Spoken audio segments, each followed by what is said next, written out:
So we say that, now let's look at the division of labor between board and management. So we have the board sitting on top. The board, there are two ways of doing it. The board will come out with a strategy for the running of the organization.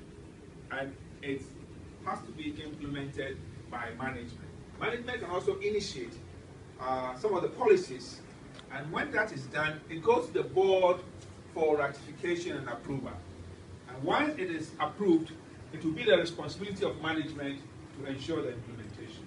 And what the board does is that the board will be monitoring and evaluating what the management will be doing. And as we did indicate at the beginning, the three key roles of the board is that we have the three C's: control, consult, and contact. The three C's. Control, we're controlling and monitoring the way things are done. Consult will be also advising and influencing on decision making and what have you.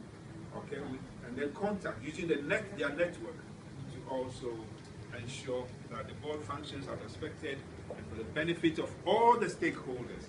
In this case, and we have there is also the issue of agency problem, where the shareholders are concerned about whether the CEO